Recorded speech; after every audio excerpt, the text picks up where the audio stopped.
श्री वाहिगुरु साहिब जी। चौबई बाहर बूझ बेट नरंगा, बोलियो मुखते सिंगन संगा। तुम गुर सिख हर गुरु तुम्हारे, लखियत करामात के धारे। चौबई बाहर बूझ बेट नरंगा।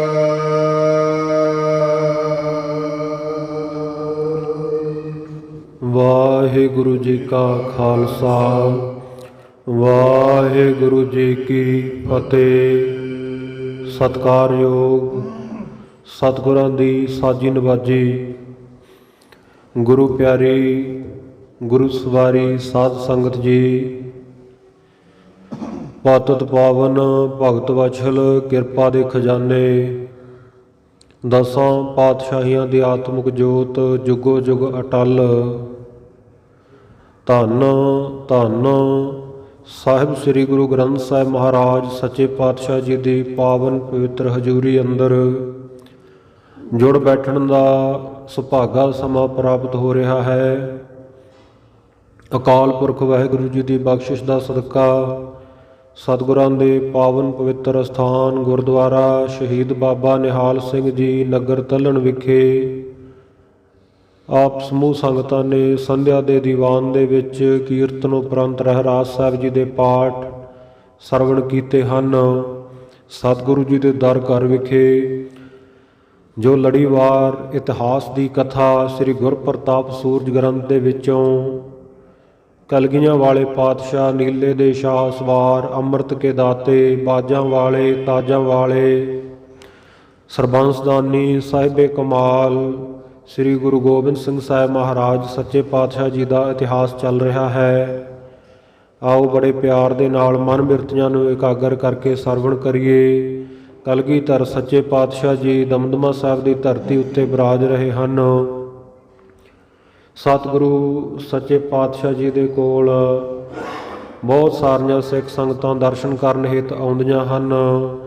ਦੀਨਾ ਕਾਂਗੜ ਦੀ ਧਰਤੀ ਦੇ ਉੱਤੋਂ ਸਤਿਗੁਰ ਸੱਚੇ ਪਾਤਸ਼ਾਹ ਜੀ ਨੇ ਜੋ ਫਤਿਹ ਦਾ ਖੱਤ, ਫਤਿਹ ਦੀ ਚਿੱਠੀ, ਜ਼ਫਰਨਾਮਾ ਫਾਰਸੀ ਭਾਸ਼ਾ ਦੇ ਵਿੱਚ ਲਿਖਿਆ ਸੀ, ਭਾਈ ਦਇਆ ਸਿੰਘ ਜੀ ਤੇ ਭਾਈ ਧਰਮ ਸਿੰਘ ਜੀ, ਪੰਜ ਪਿਆਰਿਆਂ ਦੇ ਵਿੱਚੋਂ ਪਹਿਲੇ ਦੋ ਪਿਆਰੇ ਸਿੰਘ, ਇਹਨਾਂ ਦੀ ਸਤਿਗੁਰ ਸੱਚੇ ਪਾਤਸ਼ਾਹ ਜੀ ਨੇ ਜ਼ਿੰਮੇਵਾਰੀ ਲਾਈ, ਡਿਊਟੀ ਲਾਈ ਕਿ ਤੁਸੀਂ ਔਰੰਗਜ਼ੇਬ ਕੋਲ ਇਹ ਚਿੱਠੀ ਪਹੁੰਚਾ ਕੇ ਆਉਣੀ ਹੈ।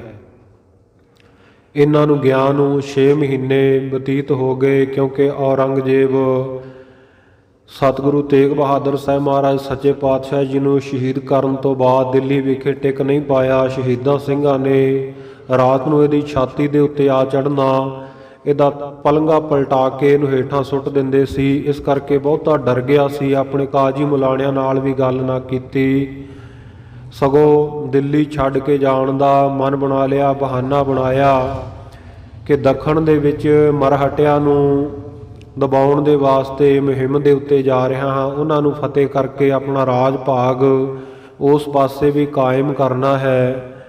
ਸੋ ਇਹ ਕਹਿ ਕੇ ਔਰੰਗਾਬਾਦ ਚਲਿਆ ਗਿਆ ਸੀ ਦੱਖਣ ਦੇ ਵਿੱਚ। ਭਾਈ ਦਇਆ ਸਿੰਘ, ਭਾਈ ਧਰਮ ਸਿੰਘ ਜੀ ਵਾਹੋ ਦਾਹੀ ਰਸਤੇ ਦੇ ਉੱਤੇ ਮੰਜ਼ਲਾਂ ਕਰਦੇ, ਪੜਾਅ ਕਰਦੇ ਹੋਏ ਨਾਲ ਆਪਣੇ ਇੱਕ ਸ਼ਿਕਾਰੀ ਕੁੱਤਾ ਇਹਨਾਂ ਨੇ ਲਿਆ ਹੋਇਆ ਹੈ। ਔਰੰਗਾਬਾਦ ਪਹੁੰਚੇ, ਪਰ ਇਹਨਾਂ ਨੂੰ ਇੱਥੇ ਕਿਸੇ ਨੇ ਵੀ ਇਸ ਚੁਗੱਤੇ ਔਰੰਗੇ ਦੇ ਨਾਲ ਮਿਲਣ ਨਾ ਦਿੱਤਾ। ਚੁਗੱਤਾ ਇਹਦਾ ਗੋਤ ਸੀ ਔਰੰਗਜ਼ੇਬ ਦਾ। ਸੋ ਜਦੋਂ ਮਿਲਣ ਨਾ ਦਿੱਤਾ, ਥੱਕ ਹਾਰ ਕੇ ਭਾਈ ਦਇਆ ਸਿੰਘ ਜੀ ਨੇ ਸਤਿਗੁਰੂ ਜੀ ਨੂੰ ਅਰਦਾਸ ਬੇਨਤੀ ਕਰਦਿਆਂ ਹੋਇਆਂ ਚਿੱਠੀ ਲਿਖੀ। ਚਿੱਠੀ ਲੈ ਕੇ ਦੋ ਸਿੱਖ ਸਤਿਗੁਰੂ ਸਾਹਿਬ ਜੀ ਦੇ ਪਾਸ ਪਹੁੰਚੇ।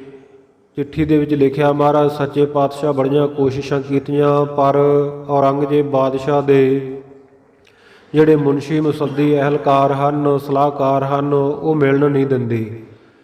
6 ਮਹੀਨੇ ਹੋ ਗਏ। ਮਹਾਰਾਜ ਸੱਚੇ ਪਾਤਸ਼ਾਹ ਆਪ ਜੀ ਨੇ ਜਿਵੇਂ ਇੱਥੋਂ ਭੇਜਿਆ, ਆਪ ਜੀ ਕਿਰਪਾ ਕਰੋ, ਆਪਣਾ ਕਾਰਜ ਆਪ ਕਰਾ ਲਵੋ। ਬਾਰ-ਬਾਰ ਨਮਸਕਾਰਾਂ ਕੀਤੀਆਂ, ਬੇਨਤੀਆਂ ਕੀਤੀਆਂ ਚਿੱਠੀ ਦੇ ਵਿੱਚ। ਸਤਿਗੁਰ ਸੱਚੇ ਪਾਤਸ਼ਾਹ ਜੀ ਨੇ ਮੋੜਵਾਂ ਜਵਾਬ ਲਿਖ ਕੇ ਖੱਤ ਭੇਜ ਦਿੱਤਾ। ਭਾਈ ਦਇਆ ਸਿੰਘ ਜੀ, ਹੁਣ ਤੁਹਾਨੂੰ ਬਹੁਤਾ ਸਮਾਂ ਉਡੀਕ ਕਰਨ ਦੀ, ਇੰਤਜ਼ਾਰ ਕਰਨ ਦੀ ਲੋੜ ਨਹੀਂ ਹੈ। ਔਰੰਗਾ ਖੁਦ ਹੀ ਤੁਹਾਨੂੰ ਆਪਣੇ ਕੋਲ ਬੁਲਾਵੇਗਾ। ਅਸੀਂ ਕਿਸੇ ਨਾ ਕਿਸੇ ਤਰੀਕੇ ਔਰੰਗੇ ਕੋਲ ਪਹੁੰਚ ਕਰਦੇ ਹਾਂ ਤੇ ਅਸੀਂ ਉਸ ਨੂੰ ਇੱਕ ਕਟਾਰ ਸ਼ਸਤਰ ਬਖਸ਼ਾਂਗੇ। ਜਦੋਂ ਤੁਸੀਂ ਉਹਨੂੰ ਖਤ ਦੇਣਾ ਤਾਂ ਉਸ ਤੋਂ ਸਾਡੀ ਇਹ ਅਮਾਨਤ ਵੀ ਵਾਪਸ ਲੈ ਕੇ ਆਉਣੀ ਹੈ। ਇਹ ਔਰੰਗਜ਼ੇਬ ਜਿਹੜਾ ਪ੍ਰਾਣਾਯਾਮ ਦੇ ਦੁਆਰਾ, ਦਮਕਸ਼ੀ ਦੇ ਦੁਆਰਾ ਸਵਾਸ ਚੜ੍ਹਾ ਕੇ, ਇਹਦਾ ਕਰਮ ਸੀ ਕਿ ਇਹਦਾ ਸਰੀਰ ਇੱਥੇ ਪਿਆ ਰਹਿੰਦਾ, ਪਰ ਕਾਇਆ ਪ੍ਰਵੇਸ਼ ਦੀ ਸਿੱਧੀ ਪ੍ਰਾਪਤ ਸੀ। ਇਸ ਨੂੰ ਪਿਛਲੇ ਜਨਮ ਦੀ ਭਗਤੀ ਬਹੁਤ ਸੀ, ਕਿਉਂਕਿ ਭਗਤੀ ਤੋਂ ਬਿਨਾਂ ਰਾਜ ਭਾਗ ਖਾਲਸਾ ਜੀ ਕਦੇ ਪ੍ਰਾਪਤ ਨਹੀਂ ਹੁੰਦੇ। ਤਪੋ ਰਾਜ ਤੇ ਰਾਜੋ ਨਰਕ ਮਿਲਦਾ ਹੁੰਦਾ ਜੇ ਰਾਜ ਭਾਗ ਦੇ ਉੱਤੇ ਬਹਿ ਕੇ ਕੋਈ ਨਿਆਂ ਦੀ ਗੱਲ ਨਾ ਕਰੇ, ਮਾੜੇ ਕਰਮ ਕਰੇ, ਗਰੀਬਾਂ ਮਜ਼ਲੂਮਾਂ ਦੇ ਉੱਤੇ ਜ਼ੁਲਮ ਅਨਿਆਂ ਕਰੇ, ਤਾਂ ਫਿਰ ਰਾਜ ਭਾਗ ਉੱਤੇ ਬੈਠਿਆਂ ਨੂੰ ਨਰਕ ਸਾਹਮਣੇ ਨਿਸ਼ਚਿਤ ਹੁੰਦਾ ਹੈ। ਸੋ ਇਹ ਔਰੰਗਜ਼ੇਬ, ਇਹਨੇ ਆਪਣੇ ਸਵਾਸ ਚੜ੍ਹਾਏ, ਮੱਕੇ ਪਹੁੰਚ ਗਿਆ। ਮੱਕੇ ਪਹੁੰਚ ਕੇ ਕਾਬੇ ਦੀ ਮਸੀਤ ਦੇ ਵਿੱਚ ਜਾ ਕੇ ਇਹਨੇ ਨਮਾਜ਼ ਗੁਜ਼ਾਰੀ। ਇੱਧਰ ਸਤਿਗੁਰੂ ਸੱਚੇ ਪਾਤਸ਼ਾਹ ਜੀ ਤੋਂ ਕੀ ਭੁੱਲਿਆ ਹੋਇਆ ਹੈ। 10ਵੇਂ ਪਾਤਸ਼ਾਹ ਜੀ ਘੋੜੇ ਦੇ ਉੱਤੇ ਅਸਵਾਰ ਸ਼ਸਤਰ ਧਾਰੀ ਹੋ ਕੇ ਤਿਆਰ ਹੋ ਕੇ ਜਾ ਕੇ ਕਾਬੇ ਦੇ ਆਲੇ ਦੁਆਲੇ ਪਰਿਕਰਮਾ ਕਰਨੀ ਸ਼ੁਰੂ ਕਰ ਦਿੱਤੀ ਘੋੜੇ ਦੇ ਉੱਤੇ। ਜਦੋਂ ਔਰੰਗਾ ਬਾਹਰ ਨਿਕਲਿਆ ਨਮਾਜ਼ ਕਰਕੇ, ਮਹਾਰਾਜ ਸੱਚੇ ਪਾਤਸ਼ਾਹ ਇੱਕਦਮ ਇਹਦੇ ਸਾਹਮਣੇ ਜਾ ਕੇ ਖਲੋ ਗਏ, ਨੇਤਰ ਲਾਲ ਵੀਰ ਰਸ ਦੇ ਵਿੱਚ ਜਾ ਕੇ ਕਹਿੰਦੇ, ਕੌਣ ਹੈ ਤੂੰ? ਜੇ ਚੰਗੀ ਚਾਹੁੰਦਾ ਤਾਂ ਸਾਡੇ ਅੱਗੇ ਲੱਗ ਤੁਰ। ਮਹਾਰਾਜ ਨੇ ਘੋੜੇ ਦੇ ਅੱਗੇ ਲਾ ਲਿਆ। ਅੱਗੇ ਜਾ ਕੇ ਮਹਾਰਾਜ ਨੇ ਮਾਇਆ ਵਰਤਾਈ। ਇਹੋ ਜਿਹਾ ਦ੍ਰਿਸ਼ ਉੱਥੇ ਬਣਾਇਆ, ਆਕਾਸ਼ ਦੇ ਵਿੱਚ ਬੱਦਲ ਹੀ ਬੱਦਲ, ਬਿਜਲੀ ਕੜਕਦੀ ਹੈ, ਤੇਜ਼ ਹਵਾ ਚੱਲ ਪਈ। ਔਰੰਗਜ਼ੇਬ ਇਹ ਸਾਰਾ ਸੀਨ ਦੇਖ ਕੇ, ਸਾਰਾ ਦ੍ਰਿਸ਼ ਦੇਖ ਕੇ ਬੜਾ ਘਬਰਾਇਆ, ਬੜਾ ਵਿਆਕੁਲ ਜਿਹਾ ਹੋ ਗਿਆ। ਉਸ ਵੇਲੇ ਘੁਸਮੁਸਾ ਜਿਹਾ ਹੋਇਆ। ਮਹਾਰਾਜ ਸੱਚੇ ਪਾਤਸ਼ਾਹ ਜੀ ਦੇ ਦੀਦਾਰ ਪੂਰੀ ਤਰ੍ਹਾਂ ਨਹੀਂ ਹੋ ਰਹੇ। ਇਹਨੂੰ ਨੇੜੇ ਹੋ ਕੇ ਇਹਨੇ ਦੇਖਿਆ, ਇਹ ਤਾਂ ਗੁਰੂ ਗੋਬਿੰਦ ਸਿੰਘ ਸਾਹਿਬ ਮਹਾਰਾਜ ਹਨ। ਮਹਾਰਾਜ ਦਾ ਤਪ ਤੇ ਚੱਲ ਨਾ ਸਕਿਆ, ਇਹਦੀ ਨੀਵੀਂ ਪੈ ਗਈ। ਉਸੇ ਸਮੇਂ ਆਕਾਸ਼ ਦੇ ਵਿੱਚ ਆਵਾਜ਼ ਆਈ, ਇਹ ਔਰੰਗਿਆ, ਤੈਨੂੰ ਬੰਦਾ ਬਣਾ ਕੇ ਧਰਤੀ ਉੱਤੇ ਭੇਜਿਆ ਸੀ, ਪਰ ਤੂੰ ਬੰਦਿਆਂ ਵਾਲਾ ਕੰਮ ਕੋਈ ਨਹੀਂ ਕੀਤਾ। ਤੂੰ ਬਹੁਤ ਲੋਕਾਂ ਦੇ ਉੱਤੇ ਜ਼ੁਲਮ ਕੀਤੇ ਐ। ਆ ਗੁਰੂ ਗੋਬਿੰਦ ਸਿੰਘ ਮਹਾਰਾਜ ਦਾ ਤੂੰ ਦੋਸ਼ੀ ਹੈ। ਉਸ ਵੇਲੇ ਨਾਲ ਹੀ ਆਵਾਜ਼ ਆਈ, ਹੇ ਗੁਰੂ ਗੋਬਿੰਦ ਸਿੰਘ ਮਹਾਰਾਜ, ਇਹਨੂੰ ਇਸ ਵੇਲੇ ਛੱਡ ਦਿਓ, ਇਸ ਵੇਲੇ ਇਹਨੂੰ ਜਾਣ ਦਿਓ। ਇਹਦੇ ਪਾਪਾਂ ਦਾ ਜਿਹੜਾ ਫਲ ਹੈ ਇਹ ਤੁਹਾਡੇ ਜਾਫਰਨਾਮੇ ਨੇ ਇਹਨੂੰ ਭੁਗਤਾ ਦੇਣਾ। ਤੁਹਾਡੀ ਚਿੱਠੀ ਪੜ੍ਹ ਕੇ ਇਹਨੇ ਮਰ ਜਾਣਾ। ਉਸ ਵੇਲੇ ਕਲਗੀਧਰ ਸੱਚੇ ਪਾਤਸ਼ਾਹ ਨੇ ਆਖਿਆ, ਤੈਨੂੰ ਛੱਡਿਆ, ਪਰ ਆਹ ਸਾਡੇ ਗਾਤਰੇ ਦਾ ਇੱਕ ਸ਼ਸਤਰ ਕਟਾਰ ਆਪਣੇ ਕੋਲ ਰੱਖ। ਉਧਰ ਤੈਨੂੰ ਸਾਡੇ ਸਿੰਘ ਮਿਲਣ ਆਏ ਹੋਏ ਆ ਔਰੰਗਾਬਾਦ ਵਿੱਚ, ਉਹਨਾਂ ਨੂੰ ਆਪਣੇ ਕੋਲ ਬੁਲਾ, ਸਾਡਾ ਸੁਨੇਹਾ ਉਹਨਾਂ ਤੋਂ ਲੈ ਤੇ ਆ ਅਮਾਨਤ ਜਦੋਂ ਤੇਰੇ ਤੋਂ ਮੰਗਣ ਉਹਨਾਂ ਨੂੰ ਵਾਪਸ ਦੇ ਦੇਈ। ਇਉਂ ਗੁਰੂ ਕੇ ਸਿੰਘਾਂ ਨੂੰ ਔਰੰਗਜ਼ੇਬ ਨੇ ਵਾਪਸ ਪਹੁੰਚ ਕੇ ਆਪਣੇ ਦਰਬਾਰ ਵਿੱਚ ਆਪਣੇ ਬੰਦੇ ਭੇਜ ਕੇ ਬੁਲਾਇਆ। ਗੁਰੂ ਕੇ ਦੋਵੇਂ ਖਾਲਸੇ ਇਹਦੇ ਦਰਬਾਰ ਵਿੱਚ ਪਹੁੰਚੇ। ਜਾ ਕੇ ਇਹਨੂੰ ਝੁੱਕ ਕੇ ਸਲਾਮ ਨਹੀਂ ਕੀਤੀ, ਬਲਕਿ ਗੱਜ ਕੇ ਵਾਹਿਗੁਰੂ ਜੀ ਕਾ ਖਾਲਸਾ ਵਾਹਿਗੁਰੂ ਜੀ ਕੀ ਫਤਿਹ ਬੁਲਾਈ। ਇਹ ਸੜ ਬਲ ਗਿਆ ਅੰਦਰੋਂ ਅੰਦਰੀ, ਪਰ ਕਿਉਂਕਿ ਡਰਿਆ ਹੋਇਆ ਸੀ, ਮਹਾਰਾਜ ਸੱਚੇ ਪਾਤਸ਼ਾਹ ਜੀ ਦੇ ਦਰਸ਼ਨ ਕਰਕੇ, ਵੀਰ ਰਸੀ ਰੂਪ ਦੇਖ ਕੇ ਕਹਿੰਦਾ, ਹਾਂ ਵੀ ਕੌਣ ਹੋ ਤੇ ਤੁਸੀਂ ਕਿਵੇਂ ਆਏ ਹੋ? ਕਹਿੰਦੇ, ਅਸੀਂ ਗੁਰੂ ਗੋਬਿੰਦ ਸਿੰਘ ਸਾਹਿਬ ਮਹਾਰਾਜ ਦੇ ਸਿੰਘ ਆ ਮਹਾਰਾਜ ਨੇ ਤੇਰੇ ਵਾਸਤੇ ਚਿੱਠੀ ਲਿਖ ਕੇ ਭੇਜੀ ਹੈ। ਇਹਨੇ ਚਿੱਠੀ ਫੜੀ, ਚਿੱਠੀ ਇਹਨੇ ਫੜ ਕੇ ਪੜ੍ਹੀ। ਜਦੋਂ ਪੜ੍ਹਦਾ ਤਾਂ ਉੱਪਰ ਜਿੱਥੇ ਸਤਿਗੁਰੂ ਸਾਹਿਬ ਜੀ ਨੇ ਇੱਕ ਓੰਕਾਰ ਸ੍ਰੀ ਵਾਹਿਗੁਰੂ ਜੀ ਕੀ ਫਤਿਹ ਹੁਕਮ ਸਤ ਜਿੱਥੇ ਲਿਖਿਆ ਹੋਇਆ, ਸੋ ਉਹ ਛੱਡ ਦਿੱਤਾ, ਉਹ ਨਾ ਪੜ੍ਹੇ, ਅਗਾਂਹ ਸਾਰੀ ਚਿੱਠੀ ਪੜ੍ਹ ਲਿਆ ਕਰੇ। 2-3 ਵਾਰ ਇਹਨੇ ਪੜ੍ਹੀ। ਕਮਾਲੇ ਕਰਾਮਾਤ ਕਾਇਮ ਕਰੀਮ, ਰਜਾ ਬਖਸ਼ ਰਾਜਕ ਰਿਹਾ ਕੁਲ ਰਹੀਮ। ਅੱਗੇ ਗੁਰੂ ਮਹਾਰਾਜ ਸੱਚੇ ਪਾਤਸ਼ਾਹ ਨੇ ਜੋ ਇਹਦੇ ਪਾਪਾਂ ਦਾ ਕੱਚਾ ਘੜਾ ਭੰਨਿਆ, ਇਹਦੇ ਸਾਹਮਣੇ ਇਹਨੂੰ ਇਹਦੀ ਔਕਾਤ ਦਿਖਾਈ। ਮਹਾਰਾਜ ਸੱਚੇ ਪਾਤਸ਼ਾਹ ਨੇ ਚਿੱਠੀ ਦੇ ਵਿੱਚ ਲਿਖਿਆ ਕਿ ਨਾ ਤੂੰ ਈਮਾਨ ਪ੍ਰਸਤ ਮੁਸਲਮਾਨ ਹੈ, ਨਾ ਤੇਰਾ ਦੀਨ ਉੱਤੇ ਇਸਲਾਮ ਦੇ ਉੱਤੇ ਯਕੀਨ ਹੈ, ਵਿਸ਼ਵਾਸ ਹੈ, ਨਾ ਤੂੰ ਧਰਮ ਕਰਮ ਦੇ ਵਿੱਚ ਪੂਰਾ, ਨਾ ਤੂੰ ਮੁਹੰਮਦ ਸਾਹਿਬ ਨੂੰ ਪਛਾਣ ਸਕਿਆ, ਨਾ ਈਮਾਨ ਪ੍ਰਸਤੀ, ਨਾ ਆਓ ਜਾਏ ਦੀਨ, ਨਾ ਸਾਹਿਬ ਸਨਾਸ਼ੀ, ਨਾ ਮੁਹੰਮਦ ਯਕੀਨ। ਫਾਰਸੀ ਦੇ ਵਿੱਚ ਸਤਿਗੁਰ ਸੱਚੇ ਪਾਤਸ਼ਾਹ ਨੇ ਇਹ ਲਿਖਿਆ। ਕਹਿੰਦੇ ਤੂੰ ਆਪਣੇ ਆਪ ਨੂੰ ਸੱਚਾ ਮੁਸਲਮਾਨ ਕਹਾਉਂਦਾ ਹੈ, ਆਪਣੇ ਧਰਮ ਦਾ ਵਾਧਾ ਤਲਵਾਰ ਦੇ ਜ਼ੋਰ ਨਾਲ ਕਰਨਾ ਚਾਹੁੰਦਾ, ਦੂਜਿਆਂ ਨੂੰ ਕਾਫਰ ਦੱਸਦਾ। ਤੂੰ ਤਾਂ ਇੱਕ ਇਨਸਾਨ ਵੀ ਨਹੀਂ, ਧਰਮੀ ਪੁਰਸ਼ ਹੋਣ ਦੀ ਤਾਂ ਗੱਲ ਛੱਡ, ਆਮ ਬੰਦਾ ਵੀ ਨਹੀਂ। ਸਤਿਗੁਰੂ ਸਾਹਿਬ ਜੀ ਨੇ ਲਿਖਿਆ, ਕਹਿੰਦੇ ਔਰੰਗਿਆ ਉਹ ਸ਼ੀਰਖੋਰ ਬਾਲਕਾਂ ਨੇ ਤੇਰਾ ਕੀ ਵਿਗਾੜਿਆ ਸੀ, ਤੇਰਾ ਕੀ ਚੱਕਦੇ ਸੀ, ਛੋਟਿਆਂ ਛੋਟਿਆਂ ਨੂੰ ਨੀਹਾਂ ਵਿੱਚ ਚਿਣਾ ਦਿੱਤਾ। ਆ ਮੇਰੇ ਜਾਨਾਂ ਤੋਂ ਪਿਆਰੇ ਸਿੰਘ, ਉਹਨਾਂ ਤੇ 10 ਲੱਖ ਫੌਜ ਚੜਾ ਦਿੱਤੀ, ਤੇ ਤੂੰ ਆਪਣੇ ਆਪ ਨੂੰ ਬੜਾ ਸ਼ੇਰ ਸਮਝਦਾ। ਮਹਾਰਾਜ ਸੱਚੇ ਪਾਤਸ਼ਾਹ ਕਹਿੰਦੇ ਨਹੀਂ, ਇਹ ਸਮਝ ਲੈ ਵੀ ਸ਼ੇਰ ਦੇ ਬੱਚਿਆਂ ਨੂੰ ਗਿੱਦੜ ਨੇ ਧੋਖੇ ਦੇ ਨਾਲ ਸ਼ਹੀਦ ਕਰ ਦਿੱਤਾ। ਤੂੰ ਗਿੱਦੜ ਹੈ, ਤੇ ਤੇਰੇ ਜਿਹੜੇ ਵੱਡੇ ਵੱਡੇ ਸੂਰਮੇ ਚੜ੍ਹ ਕੇ ਆਏ ਸੀ ਨਾ, ਉਹਨਾਂ ਦੀ ਗੱਲ ਸੁਣ। ਕਹਿੰਦੇ ਤੇਰਾ ਵੱਡਾ ਜਰਨੈਲ ਨਾਹਰ ਖਾਂ ਪੌੜੀ ਲਾ ਕੇ ਚਮਕੌਰ ਗੜੀ ਦੀ ਕੰਧ ਦੇ ਉੱਤੇ ਚੜ੍ਹਨ ਲੱਗਿਆ ਸੀ, ਕਿਲੇ ਦੇ ਉੱਤੇ। ਕਹਿੰਦੇ ਅਸੀਂ ਆਪਣੇ ਭੱਥੇ ਦੇ ਵਿੱਚੋਂ ਇੱਕ ਤੀਰ ਕੱਢਿਆ, ਕਮਾਨ ਦੇ ਉੱਤੇ ਚਾੜਿਆ ਤੇ ਉਸ ਨੂੰ ਅਸੀਂ ਬਖਸ਼ ਦਿੱਤਾ। ਪੁਹਾਟਣੀ ਖਾ ਕੇ ਹੇਠਾਂ ਡਿੱਗਿਆ। ਤੇਰਾ ਵੱਡਾ ਜਰਨੈਲ ਖਵਾਜਾ ਮਹਿਮੂਦ ਜੀ ਦਾ ਨਾਂ, ਤੂੰ ਇਹਨੂੰ ਜਰਨੈਲ ਬਣਾ ਕੇ ਭੇਜਿਆ ਸੀ। ਸਤਿਗੁਰੂ ਕਹਿੰਦੇ ਮਹਿਮੂਦ ਨਹੀਂ, ਉਹ ਤਾਂ ਮਰਦੂਦ ਨਿਕਲਿਆ, ਕਾਇਰ ਨਿਕਲਿਆ। ਉਹ ਖਵਾਜਾ ਮਰਦੂਦ ਸਾਡਾ ਤੀਰ ਦੇਖ ਕੇ ਕੰਧ ਦੇ ਉੱਲੇ ਹੋ ਗਿਆ। ਕਲਗੀਧਰ ਪਾਤਸ਼ਾਹ ਕਹਿੰਦੇ ਨਹੀਂ ਤਾਂ ਇੱਕ ਤੀਰ ਅਸੀਂ ਉਹਨੂੰ ਵੀ ਬਖਸ਼ ਦੇਣਾ ਸੀ, ਇਹ ਨਹੀਂ ਕਿਹਾ ਮਾਰ ਦੇਣਾ ਸੀ, ਬਖਸ਼ ਦੇਣਾ ਸੀ। ਕਿਉਂਕਿ ਸਤਿਗੁਰੂ ਜੀ ਦੇ ਇਹ ਰਜ਼ਾ ਹੈ। ਸਤਿਗੁਰੂ ਜੀ ਦੇ ਤੀਰਾਂ ਦੇ ਨਾਲ, ਅਮੋਘ ਬਾਣਾਂ ਦੇ ਨਾਲ, ਸਤਿਗੁਰੂ ਜੀ ਦੇ ਸ਼ਸਤਰ ਨਾਲ, ਸਤਿਗੁਰੂ ਜੀ ਦੇ ਸਨਮੁਖ ਦਰਸ਼ਨ ਕਰਦਾ ਹੋਇਆ ਜਿਹੜਾ ਸਰੀਰ ਤਿਆਗਦਾ ਖਾਲਸਾ ਜੀ, ਭਾਵੇਂ ਦੁਸ਼ਮਣੀ ਕਿਉਂ ਨਾ ਹੋਵੇ, ਉਹ ਵੀ ਸਦਗਤੀ ਨੂੰ ਪ੍ਰਾਪਤ ਹੁੰਦਾ ਹੈ, ਮੁਕਤੀ ਨੂੰ ਪ੍ਰਾਪਤ ਹੁੰਦਾ ਹੈ। ਸੋ ਇਸ ਤਰ੍ਹਾਂ ਸਤਿਗੁਰੂ ਸੱਚੇ ਪਾਤਸ਼ਾਹ ਜੀ ਦੇ ਸਿੰਘਾਂ ਨੇ ਇਹ ਚਿੱਠੀ ਜ਼ਫਰਨਾਮਾ ਔਰੰਗੇ ਨੂੰ ਦਿੱਤੀ। ਔਰੰਗੇ ਨੇ ਪੜ੍ਹੀ, ਪਰ ਇੱਕ ਓੰਕਾਰ ਸ੍ਰੀ ਵਾਹਿਗੁਰੂ ਜੀ ਕੀ ਫਤਿਹ ਪਾਤਸ਼ਾਹੀ 10ਵੀਂ ਇਹ ਨਹੀਂ ਪੜ੍ਹਦਾ, ਕਿਉਂਕਿ ਵਾਹਿਗੁਰੂ ਜੀ ਕੀ ਫਤਿਹ ਤੋਂ ਤਾਂ ਬੜਾ ਇਹ ਨਾਰਾਜ਼ਗੀ, ਬੜੀ ਨਫ਼ਰਤ ਮੰਨਦਾ ਸੀ। ਸੋ ਇਸ ਕਰਕੇ ਇਹਨੇ ਇਹ ਨਾ ਪੜ੍ਹਿਆ। ਗੁਰੂ ਕੇ ਸਿੰਘਾਂ ਦੇ ਨਾਲ ਕੁਝ ਸਵਾਲ ਜਵਾਬ ਕੀਤੇ, ਔਰ ਇਸੇ ਤਰ੍ਹਾਂ ਸਵਾਲ ਜਵਾਬ ਕਰਦਾ ਹੋਇਆ ਔਰੰਗਜ਼ੇਬ ਜਿਵੇਂ ਕਹਿ ਰਿਹਾ, ਗੁਰੂ ਕੇ ਸਿੰਘ ਅੱਗੋਂ ਉਸ ਨੂੰ ਉੱਤਰ ਦੇ ਰਹੇ ਹਨ। ਆਓ ਬੜੇ ਪਿਆਰ ਦੇ ਨਾਲ ਅੱਗੇ ਇਤਿਹਾਸ ਦੀ ਲੜੀ ਨੂੰ ਜੋੜੀਏ। ਸਤਿਨਾਮ ਸ੍ਰੀ ਵਾਹਿਗੁਰੂ ਸਾਹਿਬ ਜੀ। ਚੌਪਈ ਬੌਰ ਪੂਰਬੇ ਏਕ ਨਰੰਗਾ। ਜਦੋਂ ਗੁਰੂ ਕੇ ਸਿੰਘਾਂ ਦੇ ਨਾਲ ਵਚਨ ਵਿਲਾਸ ਹੋਏ, ਕਹਿਣ ਲੱਗਾ ਤੁਹਾਡਾ ਗੁਰੂ ਕਿੱਥੇ ਹੈ? ਜਿੱਥੋਂ ਤੁਹਾਨੂੰ ਭੇਜਿਆ ਸੀ ਉੱਥੇ ਹੀ ਹੈ ਜਾਂ ਕਿਤੇ ਹੋਰ ਜਗ੍ਹਾ ਚਲਿਆ ਗਿਆ? ਕਿਉਂਕਿ ਯਕੀਨ ਵੀ ਕਰਨਾ ਚਾਹੁੰਦਾ ਸੀ ਨਾ। ਇਸ ਨੂੰ ਇਹ ਲੱਗਦਾ ਸੀ ਵੀ ਸ਼ਾਇਦ ਗੁਰੂ ਗੋਬਿੰਦ ਸਿੰਘ ਸਾਹਿਬ ਮਹਾਰਾਜ ਮੱਕੇ ਦੇ ਵਿੱਚ ਇਸ ਵੇਲੇ ਵਿਰਾਜਮਾਨ ਹੈ, ਤਾਂ ਕਰਕੇ ਉਹਨਾਂ ਨੇ ਮੈਨੂੰ ਉੱਥੇ ਦਰਸ਼ਨ ਦਿੱਤੇ, ਉੱਥੇ ਮਿਲੇ ਹੈ।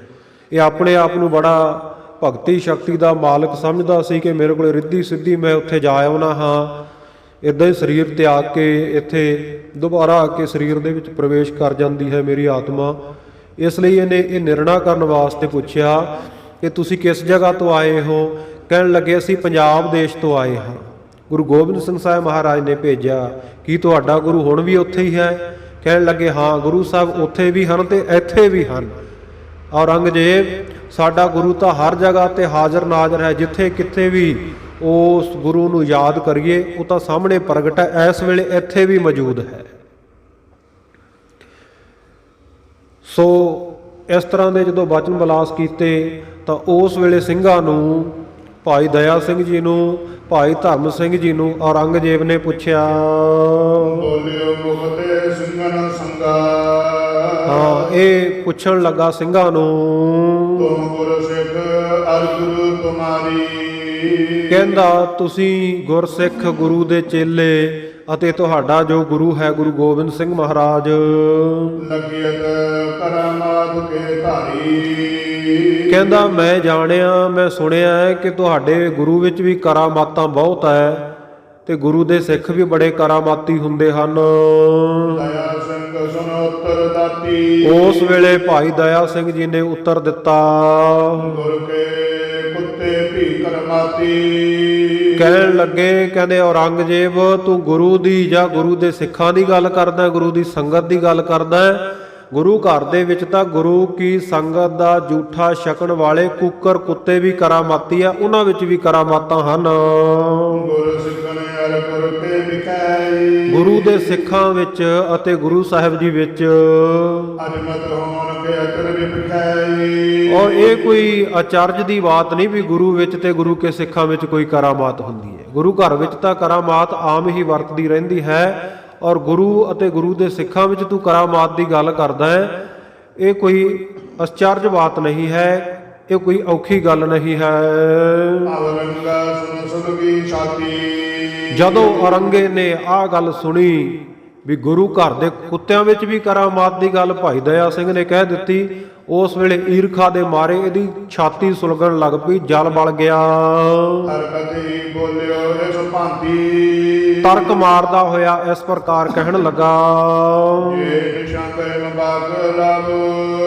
ਕਹਿੰਦਾ ਜੇ ਤੁਸੀਂ ਨਿਸ਼ੰਕ ਹੋ ਕੇ ਇਹ ਗੱਲ ਕਹਿੰਦੇ ਹੋ, ਤੁਹਾਨੂੰ ਕੋਈ ਸ਼ੰਕਾ ਨਹੀਂ, ਤੁਹਾਨੂੰ ਕੋਈ ਇਸ ਗੱਲ ਦੇ ਵਿੱਚ ਰਤੀ ਮਾਤਰ ਵੀ ਇਸ ਤਰ੍ਹਾਂ ਦੀ ਵਿਚਾਰ ਨਹੀਂ ਵੀ ਇਹ ਨਹੀਂ ਹੋ ਸਕਦਾ, ਤੁਹਾਨੂੰ ਪੱਕਾ ਯਕੀਨ ਹੈ ਇਸ ਗੱਲ ਉੱਤੇ। ਇੱਕ ਕੁੱਤਾ ਇਸ ਥਲ ਮੰਗਵਾਓ। ਤਾਂ ਕਹਿੰਦਾ ਗੁਰੂ ਕੇ ਸਿੰਘੋ ਹੁਣੇ ਇੱਕ ਕੁੱਤਾ ਇਸ ਜਗ੍ਹਾ ਤੇ ਮੰਗਾਓ। ਕਰਾਮਾਤ ਤਿਮਹ ਵੈਤ ਸਮਾਹੀ। ਕਹਿੰਦਾ ਮੇਰੇ ਸਾਹਮਣੇ ਦਿਖਾਓ ਵੀ ਕੁੱਤਿਆਂ ਵਿੱਚ ਕਰਾਮਾਤ ਕਿਵੇਂ ਹੋ ਸਕਦੀ ਹੈ।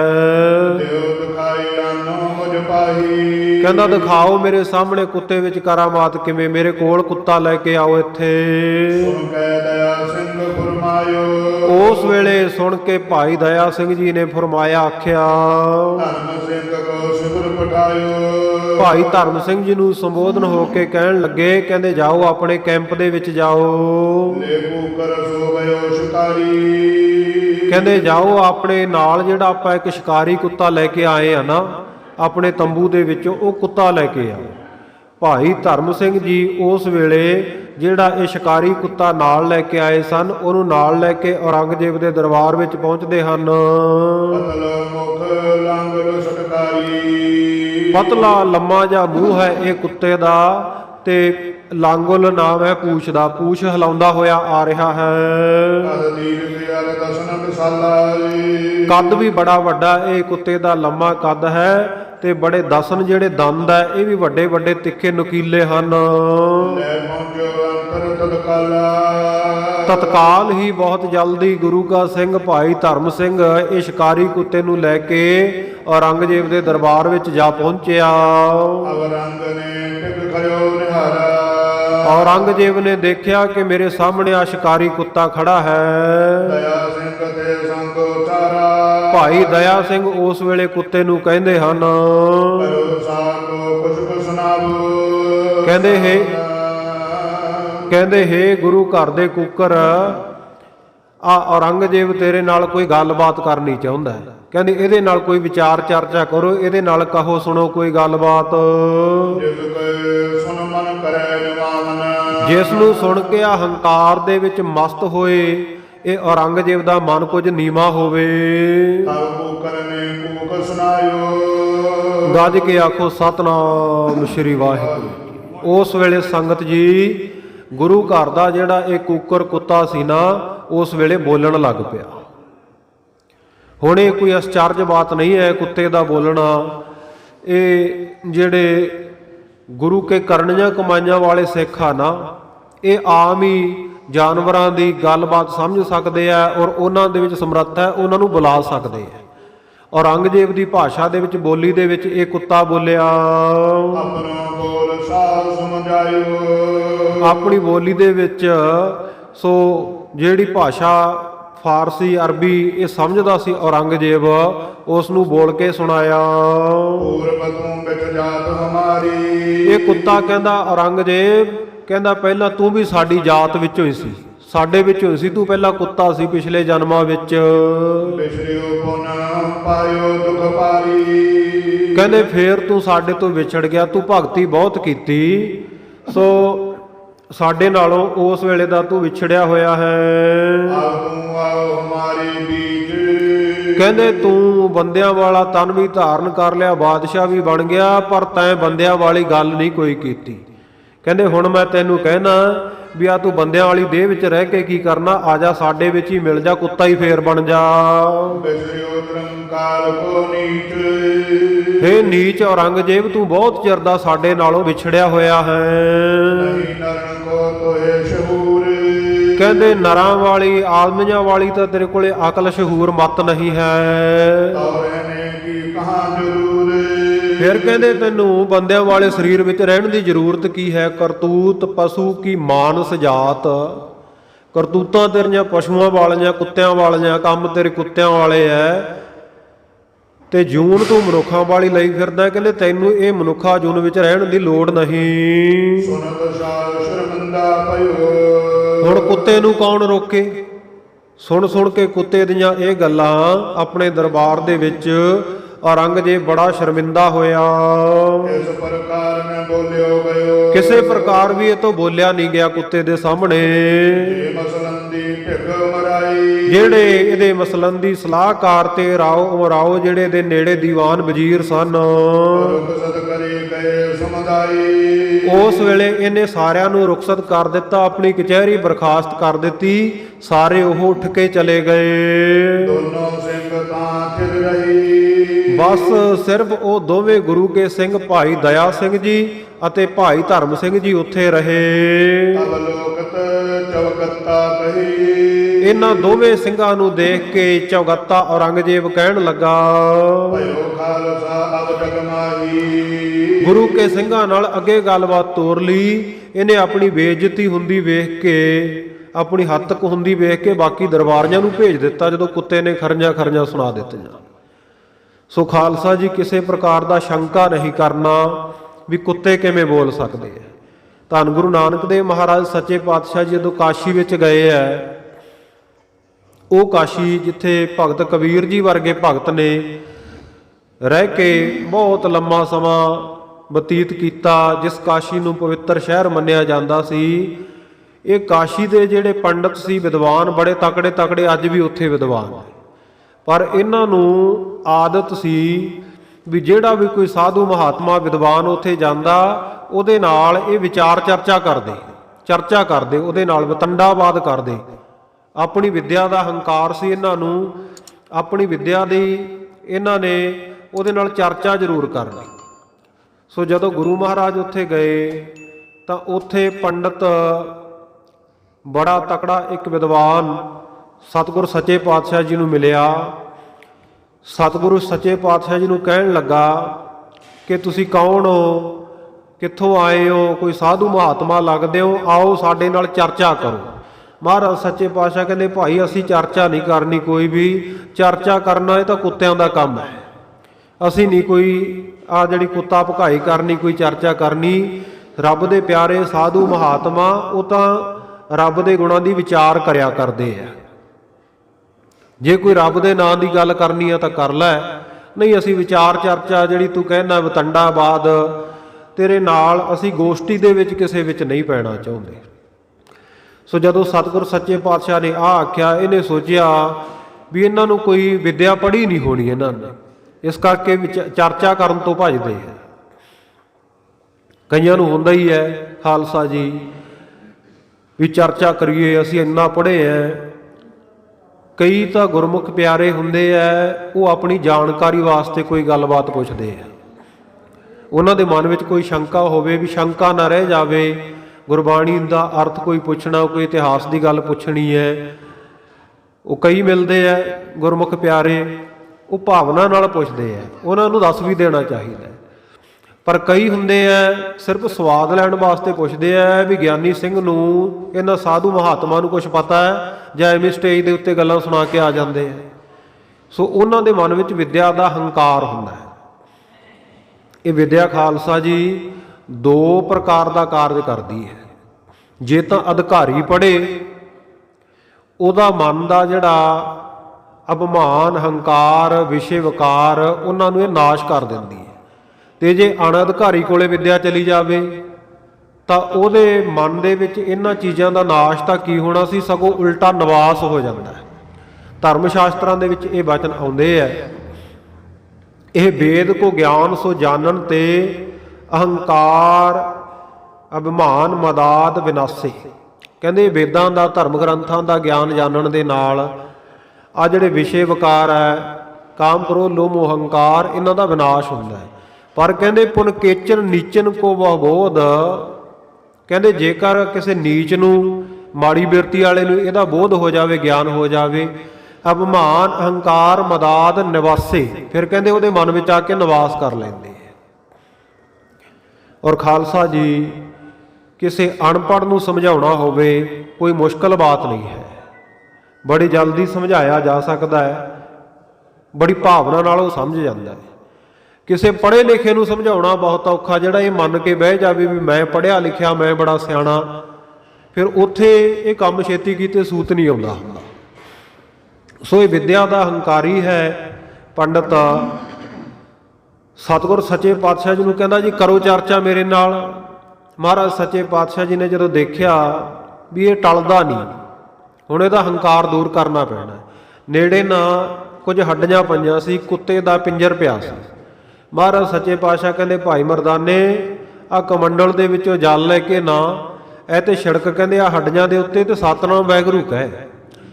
ਭਾਈ ਮਰਦਾਨੇ ਨੇ ਸਤ ਬਚਨ ਕਹਿ ਕੇ ਮਹਾਰਾਜ ਦੇ ਕਮੰਡਲ ਦਾ ਜਲ, ਗੜਵੇ ਦਾ ਜਲ ਜਦੋਂ ਛਿੜਕਿਆ, ਸਤਨਾਮ ਵਾਹਿਗੁਰੂ ਦਾ ਕੀਤਾ ਜਾਪ, ਉਹ ਕੁੱਤਾ ਸੁਰਜੀਤ ਹੋ ਗਿਆ। ਬੋਲੋ ਸਤਨਾਮ। ਉੱਠ ਖੜਾ ਹੋਇਆ, ਮਹਾਰਾਜ ਨੂੰ ਨਮਸਕਾਰ ਕੀਤੀ ਉਹਨੇ ਕੁੱਤੇ।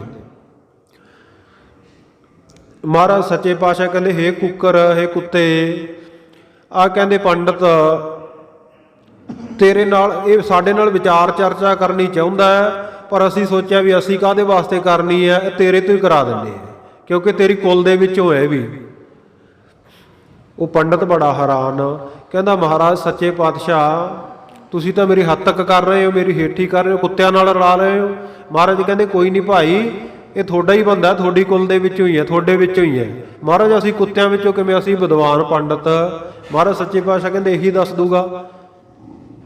ਉਹ ਕੁੱਤੇ ਨੇ ਉਸ ਵੇਲੇ ਦੱਸਿਆ, ਕਹਿੰਦਾ ਵਿਦਵਾਨ ਪੰਡਤ ਆ ਮੈਂ ਤੇਰਾ ਦਾਦਾ ਹੈ। ਬੋਲੋ ਸਤਨਾਮ ਸ਼੍ਰੀ। ਮਹਾਰਾਜ ਵੱਲ ਵੇਖਦਾ, ਮਹਾਰਾਜ ਕਹਿੰਦੇ ਹਾਂ ਤੇਰਾ ਦਾਦਾ। ਇਹ ਵੀ ਵਿਦਿਆ ਦਾ ਬੜਾ ਹੰਕਾਰੀ ਸੀ, ਹਰੇਕ ਆਉਂਦੇ ਜਾਂਦੇ ਨੂੰ ਘੇਰ ਲੈਂਦਾ ਸੀ। ਕਾਸ਼ੀ ਵਿੱਚ ਜਿਹੜਾ ਵੀ ਆਉਂਦਾ ਹਰੇਕ ਨੂੰ ਘੇਰ ਕੇ ਆਖਿਆ ਕਰੇ ਆ ਮੇਰੇ ਨਾਲ ਕਰ ਚਰਚਾ, ਦੇਖਦਾ ਤੈਨੂੰ ਕਿੰਨਾ ਕੁ ਗਿਆਨ ਹੈ। ਕਹਿੰਦੇ ਇੱਕ ਵਾਰੀ ਇੱਕ ਭਜਨਾਨੰਦੀ ਸਾਧੂ ਮਹਾਤਮਾ ਵਿਚਾਰੇ ਹੈ ਤਾਂ ਅਨਪੜ੍ਹ ਸੀ, ਪਰ ਭਜਨ ਸਿਮਰਨ ਬਹੁਤ ਸੀ। ਉਹ ਕਾਸ਼ੀ ਦੇ ਵਿੱਚ ਆਏ ਤੇ ਕਾਸ਼ੀ ਦੇ ਵਿੱਚ ਕਿਸੇ ਨੂੰ ਤੁਸੀਂ ਪੰਡਤ ਤੋਂ ਟਿਕਣ ਨਹੀਂ ਦਿੱਤਾ ਕਦੇ। ਆ ਭਗਤ ਕਬੀਰ ਜੀ ਨੂੰ ਕਿਹੜਾ ਤੁਸੀਂ ਟਿਕਣ ਦਿੰਦੇ ਹੋ? ਅੱਜ ਕਹਿੰਦੇ ਤੂੰ ਮੇਰੇ ਖਹਿੜੇ ਪੈ ਗਿਆ ਜੇ ਮੈਂ ਇੱਥੇ ਆਇਆ। ਕਹਿੰਦੇ ਇਸੇ ਤਰ੍ਹਾਂ ਇਹ ਤੇਰਾ ਦਾਦਾ ਜਿਹੜਾ ਵੀ ਆਇਆ ਕਰੇ ਮਹਾਤਮਾ, ਉਹਦੇ ਨਾਲ ਵਿਚਾਰ ਚਰਚਾ ਕਰਨ ਨੂੰ ਭੱਜ ਭੱਜ ਕੇ ਜਾਇਆ ਕਰੇ, ਝਈਆਂ ਲੈ ਲੈ ਕੇ। ਉਹ ਸਾਧੂ ਮਹਾਤਮਾ ਰੱਬ ਦੀ ਬੰਦਗੀ ਵਾਲਾ ਆਇਆ, ਉਹਨੂੰ ਕਹੇ ਵੀ ਆ ਮੇਰੇ ਨਾਲ ਕਰ ਚਰਚਾ, ਉਹ ਟਾਲਾ ਕਰ ਜਾ ਕਰੇ। ਉਹ ਫੇਰ ਅੱਗੋਂ ਜਾ ਕੇ ਘੇਰ ਲਿਆ ਕਰੇ ਉਹਨੂੰ, ਆ ਕਰ ਮੇਰੇ ਨਾਲ ਚਰਚਾ। 6-7 ਦਿਨ ਇਹਨੇ ਉਹਦਾ ਜਿਉਣਾ ਹਰਾਮ ਕਰ ਦਿੱਤਾ ਸਾਧੂ ਦਾ। ਉਹ ਸਾਧੂ ਸੀ ਰੱਬ ਦਾ ਪਿਆਰਾ, ਭਜਨ ਸਿਮਰਨ ਵਾਲਾ। 7ਵੇਂ ਦਿਨ ਉਹ ਇੱਥੋਂ ਚਲਿਆ ਗਿਆ। ਜਾਂਦਾ ਜਾਂਦਾ ਤੇਰੇ ਆ ਦਾਦੇ ਨੂੰ ਬਚਨ ਕਰ ਗਿਆ, ਕਹਿੰਦਾ ਕਿਵੇਂ ਕੁੱਤੇ ਵਾਂਗੂ ਮੈਨੂੰ ਅੱਗੋਂ ਘੇਰਦਾ ਆ ਕੇ, ਕੁੱਤੇ ਵਾਂਗੂ ਟਿਆਕਦਾ ਫਿਰਦਾ ਮੇਰੇ ਪਿੱਛੇ ਪਿੱਛੇ, ਪੂਛ ਹਿਲਾਉਂਦਾ, ਜਾ ਕਹਿੰਦਾ ਤੂੰ ਕੁੱਤਾ ਹੀ ਬਣੇਗਾ। ਇਹ ਬਚਨ ਕਰ ਦਿੱਤੇ। ਕਹਿੰਦਾ ਉਸ ਸਰਾਪ ਦਾ ਕਰਕੇ ਤੇਰਾ ਦਾਦਾ ਹੈ ਤਾਂ ਸੀ ਬੜਾ ਵਿਦਵਾਨ, ਪਰ ਵਿਦਿਆ ਦਾ ਹੋ ਗਿਆ ਹੰਕਾਰੀ, ਤੇ ਇਹ ਕੁੱਤੇ ਦਾ ਸਰੀਰ ਇਹਨੂੰ ਧਾਰਨ ਕਰਨਾ ਪਿਆ। ਤੇ ਹੁਣ ਆ ਤੇਰਾ ਹੰਕਾਰ ਦੂਰ ਕਰਨ ਵਾਸਤੇ ਅਸੀਂ ਉਹਨੂੰ ਕੁੱਤੇ ਦੇ ਸਰੀਰ ਵਿੱਚ ਮੁੜ ਸੁਰਜੀਤ ਕੀਤਾ।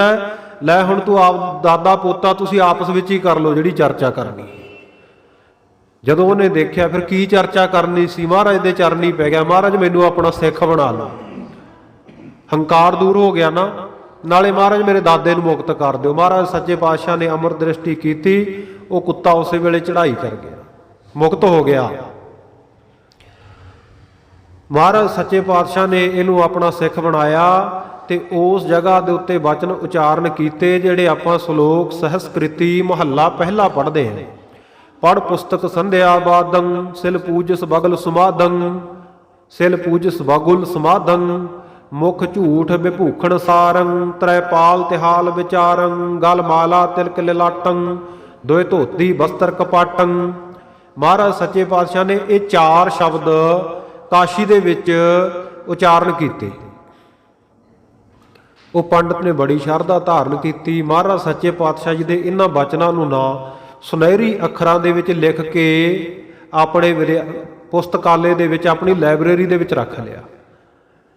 ਸੋ ਇਹ ਤਾਂ ਕਰ ਗਿਆ ਚੜ੍ਹਾਈ। ਬਾਅਦ ਵਿੱਚ ਇਹਦੇ ਪੋਤਰੇ ਜਿਹੜੇ ਹੋਏ ਉਹ ਵੀ ਬੜੇ ਵਿਦਵਾਨ ਹੋਏ, ਪਰ ਇਹਨਾਂ ਦਾ ਕੋਈ ਪੂਰਬਲਾ ਕਰਮ ਜਾਗ ਪਿਆ। ਪੂਰਬ ਕਰਮ ਅੰਕੁਰ ਜਾ ਪ੍ਰਗਟੇ, ਭੇਟਿਓ ਪੁਰਖ ਰਸਕ ਬੈਰਾਗੀ, ਮੇਟਿਓ ਅੰਧੇਰ ਮਿਲਤ ਹਰ ਨਾਨਕ, ਜਨਮ ਜਨਮ ਕੀ ਸੋਈ ਜਾਗੀ। ਜਨਮਾਂ ਜਨਮਾਂਤਰਾਂ ਦੀ ਸੁੱਤੀ ਹੋਈ ਕਿਸਮਤ ਜਾਗੀ। ਇਹਨਾਂ ਦੇ ਮਨ ਨੂੰ ਨਾ ਚੈਨ ਨਾ ਆਵੇ ਕਿਤੇ। ਵਿਦਵਾਨ ਤਾਂ ਬੜੇ ਸੀ, ਪਰ ਕਹਿੰਦੇ ਜਿਹੜੇ ਅਨਪੜ੍ਹ ਲੋਕ ਹੈ ਉਹ ਵੀ ਕਲਪਦੇ ਫਿਰਦੇ ਐ। ਅਸੀਂ ਇੰਨੇ ਵਿਦਵਾਨ ਹੋ ਕੇ ਵੀ ਐਂ ਕਲਪਦੇ ਫਿਰਦੇ ਆ, ਮਨ ਨੂੰ ਸ਼ਾਂਤੀ ਨਹੀਂ। ਮਨ ਨੂੰ ਸ਼ਾਂਤੀ ਕਿਵੇਂ ਆਵੇ? ਕੋਈ ਸਾਡੇ ਦਾਦੇ ਬਾਬਿਆਂ ਦਾ ਗ੍ਰੰਥ ਕੱਢ ਕੇ ਪੜ੍ਹਦੇ ਆ, ਸ਼ਾਇਦ ਉੱਥੋਂ ਸਾਨੂੰ ਕੁਝ ਮਿਲ ਜਾਏ। ਇਹ ਫੋਲਦੇ ਗਏ ਪੁਸਤਕਾਲਾ ਸਾਰਾ ਆਪਣਾ। ਵਿੱਚੋਂ ਇਹਨਾਂ ਨੂੰ ਗੁਰੂ ਮਹਾਰਾਜ ਸੱਚੇ ਪਾਤਸ਼ਾਹ ਜੀ ਦੇ ਉਚਾਰਨ ਕੀਤੇ ਹੋਏ ਇਹ ਸ਼ਬਦ ਮਿਲ ਗਏ ਚਾਰੇ, ਸੋਨੇ ਦੀ ਸਿਆਹੀ ਦੇ ਨਾਲ ਲਿਖੇ ਹੋਏ। ਇਹਨਾਂ ਨੇ ਪੜ੍ਹਿਆ, ਮਨ ਨੂੰ ਸ਼ਾਂਤੀ ਆ ਗਈ। ਜਦੋਂ ਨਾਨਕ ਨਾਮ ਲਿਖਿਆ ਹੋਇਆ ਪੜ੍ਹਿਆ, ਪੁੱਛ-ਗਿੱਛ ਕੀਤੀ ਵੀ ਇਹ ਗੁਰੂ ਨਾਨਕ ਕੌਣ ਹੈ, ਨਾਨਕ ਕੌਣ ਹੈ। ਦੱਸਣ ਵਾਲਿਆਂ ਨੇ ਦੱਸਿਆ ਇਹ ਪਹਿਲੇ ਪਾਤਸ਼ਾਹ ਗੁਰੂ ਨਾਨਕ ਦੇਵ ਮਹਾਰਾਜ ਹੋਏ ਆ। ਤੇਰੇ ਦਾਦੇ ਨੂੰ ਇੱਥੇ ਆ ਕੇ ਮਿਲੇ ਸੀ, ਉਹ ਬਖਸ਼ਿਸ਼ ਕਰਕੇ ਗਏ ਆ ਬਾਣੀ ਦੀ। ਕਹਿੰਦੇ ਅਸੀਂ ਵੀ ਦਰਸ਼ਨ ਕਰਨੇ ਆ। ਕਹਿੰਦੇ ਉਹ ਤਾਂ ਸਰੀਰ ਕਰਕੇ ਹੁਣ ਹੈ ਨਹੀਂ ਗੇ ਇੱਥੇ। ਹਾਂ, ਉਹਨਾਂ ਦੀ ਗੱਦੀ ਦੇ ਉੱਤੇ ਪੰਜਵੇਂ ਪਾਤਸ਼ਾਹ ਗੁਰੂ ਅਰਜਨ ਦੇਵ ਮਹਾਰਾਜ ਸੱਚੇ ਪਾਤਸ਼ਾਹ ਬਿਰਾਜਦੇ ਆ ਅੰਮ੍ਰਿਤਸਰ ਸਾਹਿਬ ਦੀ ਧਰਤੀ ਉੱਤੇ। ਜਾਓ ਉੱਥੇ ਜਾ ਕੇ ਉਹਨਾਂ ਦੇ ਦਰਸ਼ਨ ਕਰੋ। ਦੋਵੇਂ ਭਰਾ ਚੱਲ ਪਏ। ਜਦੋਂ ਜਾ ਕੇ ਪਹੁੰਚੇ ਅੰਮ੍ਰਿਤਸਰ ਸਾਹਿਬ, ਮਹਾਰਾਜ ਸੱਚੇ ਪਾਤਸ਼ਾਹ ਜੀ ਦੇ ਦਰਸ਼ਨ ਕੀਤੇ, ਨਿਹਾਲ ਹੋ ਗਏ, ਮਨ ਨੂੰ ਸ਼ਾਂਤੀ ਆ ਗਈ। ਉਸ ਵੇਲੇ ਗੁਰੂ ਮਹਾਰਾਜ ਭਾਈ ਗੁਰਦਾਸ ਜੀ ਨੂੰ ਲਿਖਾਰੀ ਲਾ ਕੇ ਆਦਬੀੜ ਸਾਹਿਬ ਦੀ ਸੰਪਾਦਨਾ ਕਰਾ ਰਹੇ ਹੈ ਰਾਮਸਰ ਸਾਹਿਬ ਵਿਖੇ। ਇਹਨਾਂ ਨੇ ਜਾ ਕੇ ਮਹਾਰਾਜ ਸੱਚੇ ਪਾਤਸ਼ਾਹ ਜੀ ਨੂੰ ਇਹ ਚਾਰੇ ਸ਼ਬਦ ਦੇ ਦਿੱਤੇ। ਧੰਨ ਗੁਰੂ ਅਰਜਨ ਦੇਵ ਮਹਾਰਾਜ ਜੀ ਨੇ ਇਹ ਚਾਰੇ ਸ਼ਬਦ ਵੀ ਗੁਰੂ ਗ੍ਰੰਥ ਸਾਹਿਬ ਦੇ ਵਿੱਚ ਦਰਜ ਕਰ ਦਿੱਤੇ ਤੇ ਆਪਣੇ ਮੁਖਾਰ ਬਿੰਦ ਤੋਂ ਇਹਨਾਂ ਪੰਡਤਾਂ ਵਿਦਵਾਨਾਂ ਨੂੰ ਉਪਦੇਸ਼ ਦੇਣ ਵਾਸਤੇ ਸ਼ਲੋਕ ਸੰਸਕ੍ਰਿਤੀ ਮਹੱਲਾ 5ਵਾਂ ਉਚਾਰਨ ਕੀਤਾ। ਕਤੰਚ ਮਾਤਾ ਕਤੰਚ ਪਿਤਾ ਕਤੰਚ ਬੰਤਾ ਵਿਨੋਦ ਸੁਤ ਹੈ। ਇਹ ਸ਼ਬਦ ਸਾਰੇ ਮਹਾਰਾਜ ਸੱਚੇ ਪਾਤਸ਼ਾਹ ਜੀ ਨੇ ਗਾਥਾ ਔਰ ਸੰਸਕ੍ਰਿਤੀ ਉਚਾਰਨ ਕੀਤੀ। ਇਹਨਾਂ ਪੰਡਤਾਂ ਨੂੰ ਉਪਦੇਸ਼ ਦੇ ਕੇ ਨਿਹਾਲ ਕੀਤਾ। ਸੋ ਖਾਲਸਾ ਜੀ, ਜਿਵੇਂ ਗੁਰੂ ਨਾਨਕ ਦੇਵ ਮਹਾਰਾਜ ਸੱਚੇ ਪਾਤਸ਼ਾਹ ਜੀ ਨੇ ਕੁੱਤੇ ਨੂੰ ਬੁਲਾ ਦਿੱਤਾ ਸੀ ਸੁਰਜੀਤ ਕਰਕੇ, ਇਵੇਂ ਗੁਰੂ ਕੇ ਸਿੱਖਾਂ ਦੇ ਵਿੱਚ ਵੀ ਸ਼ਕਤੀ ਹੈ। ਭਾਈ ਦਇਆ ਸਿੰਘ ਵਰਗਿਆਂ ਨੇ ਔਰੰਗਜ਼ੇਬ ਦੇ ਸਾਹਮਣੇ ਆਪਣੇ ਸ਼ਿਕਾਰੀ ਕੁੱਤੇ ਨੂੰ ਬੁਲਾ ਕੇ ਤੇ ਉਹਨੂੰ ਖਰਜਾ ਸੁਣਾ ਦਿੱਤੇ। ਸੋ ਜਿਵੇਂ ਇਹ ਔਰੰਗਜ਼ੇਬ ਗੁਰੂ ਮਹਾਰਾਜ ਜੀ ਦੇ ਸਿੱਖਾਂ ਦੇ ਨਾਲ ਗੱਲਬਾਤ ਕਰ ਰਿਹਾ, ਕਹਿੰਦਾ ਭਇਓ ਖਾਲਸਾ ਅਬ ਜਗ ਮਾਹੀ। ਸਤਿਗੁਰ ਸੱਚੇ ਪਾਤਸ਼ਾਹ ਜੀ ਦੇ ਸਿੰਘਾਂ ਨੂੰ ਕਹਿੰਦਾ ਕਿ ਸਾਰਾ ਖਾਲਸਾ ਗੁਰੂ ਗੋਬਿੰਦ ਸਿੰਘ ਸਾਹਿਬ ਮਹਾਰਾਜ ਨੇ ਇਹ ਸੰਸਾਰ ਦੇ ਵਿੱਚ ਪ੍ਰਗਟ ਕਰ ਦਿੱਤਾ ਹੈ। ਪਰ ਮੇਰੀ ਵਿਚੈ ਪਾਤਸ਼ਾਹੀ। ਇਹਨੂੰ ਇਸ ਗੱਲ ਦਾ ਇਲਮ ਹੈ, ਇਸ ਗੱਲ ਦਾ ਗਿਆਤ ਹੈ, ਭਲੀ ਪ੍ਰਕਾਰ ਵਿਦਤ ਹੈ ਕਿ ਜਦੋਂ ਖਾਲਸਾ ਪ੍ਰਗਟ ਹੋ ਜਾਵੇਗਾ, ਖਾਲਸੇ ਦਾ ਰਾਜ ਹੋ ਜਾਵੇਗਾ, ਉਸ ਵੇਲੇ ਮੇਰੀ ਪਾਤਸ਼ਾਹੀ, ਮੇਰਾ ਰਾਜ ਚਲਿਆ ਜਾਵੇਗਾ। ਕਿਉਂਕਿ ਗੁਰੂ ਨਾਨਕ ਦੇਵ ਮਹਾਰਾਜ ਜੀ ਨੇ 7 ਪੀੜ੍ਹੀਆਂ ਤੱਕ ਇਹਨਾਂ ਨੂੰ ਰਾਜ ਬਖਸ਼ਿਆ ਸੀ ਤੇ 7ਵੀਂ ਪੀੜ੍ਹੀ ਔਰੰਗਜ਼ੇਬ ਹੈ ਬਾਬਰ ਦੀ। ਸੋ ਬਾਬਰ ਨੂੰ ਰਾਜ ਭਾਗ ਸਤਿਗੁਰੂ ਨੇ ਬਖਸ਼ਿਆ, 7ਵੀਂ ਪੀੜ੍ਹੀ ਹੈ। ਇਹਨੂੰ ਇਸ ਗੱਲ ਦਾ ਪਤਾ ਹੈ, ਪਰ ਫਿਰ ਵੀ ਇਹ ਕਹਿੰਦਾ ਹੈ ਕਿ ਗੁਰੂ ਮਹਾਰਾਜ ਨੇ ਖਾਲਸਾ ਪੰਥ ਪ੍ਰਗਟ ਕਰ ਦਿੱਤਾ ਹੈ, ਪਰ ਮੇਰੀ ਪਾਤਸ਼ਾਹੀ ਦੀ ਜਿਹੜੀ ਰੀਝ ਹੈ, ਮੇਰੀ ਪਾਤਸ਼ਾਹੀ ਤਾਂ ਹਲੇ ਚੱਲ ਰਹੀ ਹੈ। ਇਹ ਤਾਂ ਮੇਰੀ ਪਾਤਸ਼ਾਹੀ ਤੋਂ ਬਾਅਦ ਵਿੱਚ ਹੋਣਾ ਚਾਹੀਦਾ ਸੀ। ਅਦਕ ਕਾਹਲੀ ਗੁਰ ਨੇ ਕਰੀ। ਕਹਿੰਦਾ ਗੁਰੂ ਗੋਬਿੰਦ ਸਿੰਘ ਜੀ ਨੇ ਬਹੁਤ ਕਾਹਲੀ ਕਰ ਲਈ। ਅਜੁਨਾ ਲੋ ਕੁਛ ਪੂਰੀ ਪਰੀ। ਹਲੇ ਤੱਕ ਤਾਂ ਮੇਰੀ ਇੱਛਾ ਵੀ ਪੂਰੀ ਨਹੀਂ ਹੋਈ ਰਾਜ ਭੋਗਣ ਦੀ। ਮਨ ਪਾਤਸ਼ਾਹ ਜਬ ਹਟ ਜਾਤੀ। ਜਦੋਂ ਮੇਰੀ ਪਾਤਸ਼ਾਹੀ ਹਟ ਜਾਂਦੀ, ਤਬੀ ਖਾਲਸਾ ਹੋਤ ਸੁਖਾਤੀ। ਕਹਿੰਦੇ ਫੇਰ ਬੜਾ ਸੁਖਮਈ ਹੋਣਾ ਸੀ ਜੇਕਰ ਉਸ ਤੋਂ ਬਾਅਦ ਖਾਲਸਾ ਪ੍ਰਗਟ ਹੁੰਦਾ। ਪੁੱਤਰ ਦਇਆ ਸਿੰਘ ਤਬ ਦੀਨਾ। ਉਸ ਵੇਲੇ ਭਾਈ ਦਇਆ ਸਿੰਘ ਜੀ ਡਰੇ ਨਹੀਂ, ਨਿਡਰ ਹੋ ਕੇ ਉੱਤਰ ਦਿੱਤਾ। ਕਹਿਣ ਲੱਗੇ ਔਰੰਗਜ਼ੇਬ ਤੂੰ ਵੀ ਬਹੁਤਾ ਹੀ ਕਾਹਲਾ ਪੈ ਗਿਆ, ਬੜੀ ਕਾਹਲੀ ਕਰ ਗਿਆ। ਕਹਿੰਦਾ 2 ਮਜ਼ਹਬ ਸੀ ਆ ਭਾਰਤ ਦੀ ਧਰਤੀ ਦੇ ਉੱਤੇ, ਹਿੰਦੂ ਅਤੇ ਮੁਸਲਮਾਨ, ਪਰ ਤੂੰ ਤਲਵਾਰ ਦੇ ਜ਼ੋਰ ਦੇ ਨਾਲ ਇੱਕੋ ਹੀ ਕਰਨਾ ਚਾਹੁੰਦਾ ਸੀ। ਹਿੰਦੂ ਧਰਮ ਨੂੰ ਆ ਧਰਤੀ ਤੋਂ ਨਾਸ਼ ਕਰਨ ਲੱਗ ਪਿਆ। ਉਸ ਵੇਲੇ ਗੁਰੂ ਤੇਗ ਬਹਾਦਰ ਮਹਾਰਾਜ ਜੀ ਨੇ ਆਪਣੀ ਸ਼ਹਾਦਤ ਦੇ ਕੇ, ਤੈਨੂੰ ਕਿਹਾ ਸੀ ਨਾ ਸ਼ਹਾਦਤ ਵੇਲੇ ਵੀ ਤੂੰ ਦੋ ਤੋਂ ਇੱਕ ਕਰਨਾ ਚਾਹੁੰਦਾ, ਇੱਥੇ ਤਾਂ ਤੀਜਾ ਵੀ ਪ੍ਰਗਟ ਹੋਵੇਗਾ, ਤੀਜਾ ਧਰਮ ਵੀ ਪੈਦਾ ਹੋਵੇਗਾ।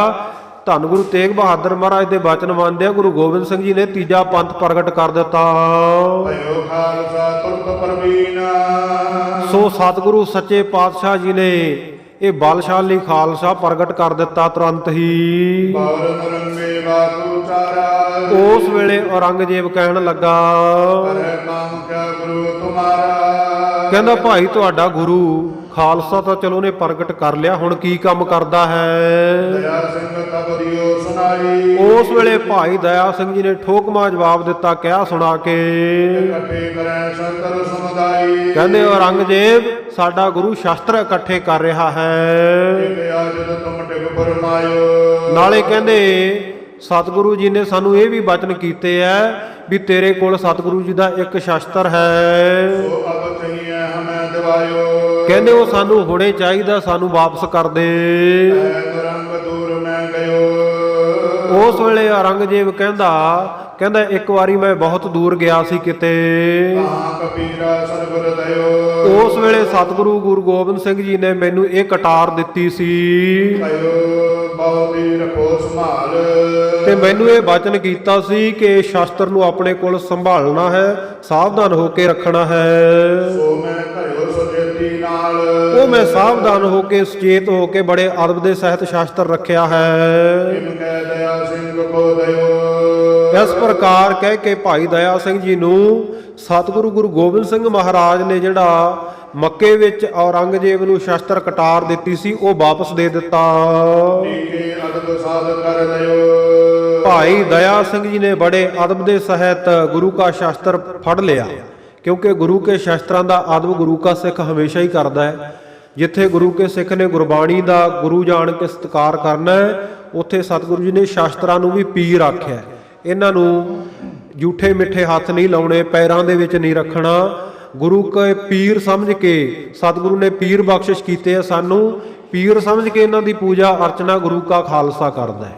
ਅਸ ਕਿਰਪਾਨ ਖੰਡੋ ਖੜਗ ਤੁਪਕ ਤਬਰ ਅਰ ਤੀਰ ਸਹਿਬ ਸਰੋਹੀ ਸਹਿਥੀ ਯਹ ਹਮਾਰੇ ਪੀਰ। ਜਿਤੇ ਸ਼ਸਤਰ ਨਾਮੰ ਨਮਸਕਾਰ ਤਾਮੰ ਜਿਤੇ ਅਸ਼ਤਰ ਭੇਯੰ ਨਮਸਕਾਰ ਤੇਯੰ। ਜਿਨੇ ਅਸ਼ਤਰ ਹਨ ਸ਼ਸਤਰ ਹਨ, ਸਤਿਗੁਰ ਸਾਹਿਬ ਜੀ ਕਹਿੰਦੇ ਮੇਰੀ ਨਮਸਕਾਰ ਹੈ ਇਹਨਾਂ ਪੀਰਾਂ ਦੇ ਤਾਈਂ।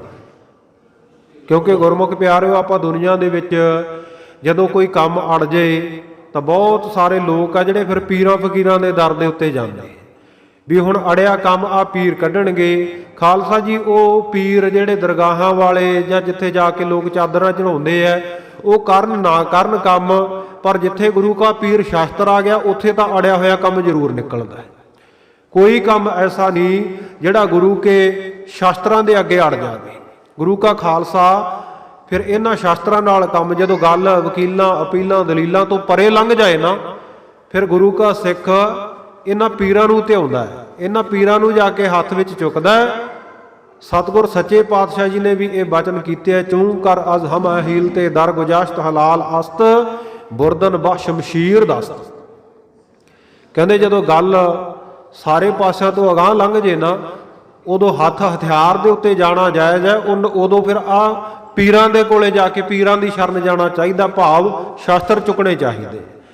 ਭਾਈ ਦਇਆ ਸਿੰਘ ਜੀ ਨੇ ਬੜੇ ਆਦਮ ਸਤਿਕਾਰ ਦੇ ਨਾਲ ਗੁਰੂ ਕਾ ਸ਼ਸਤਰ ਪਕੜ ਲਿਆ। ਔਰ ਨਰੰਗੇ ਬਾਗ ਸੁਨਾਵਾ। ਉਸ ਵੇਲੇ ਔਰੰਗਜ਼ੇਬ ਨੂੰ ਆਖਿਆ, ਮੇਰੋ ਲੱਖ ਬਰਾਦਰੀ ਦਾਵਾ। ਕਹਿਣ ਲੱਗੇ ਭਾਈ ਚੰਗਾ ਕੀਤਾ ਤੂੰ ਇਹ ਗੁਰੂ ਦਾ ਸ਼ਸਤਰ ਸਾਨੂੰ ਬਖਸ਼ ਦਿੱਤਾ।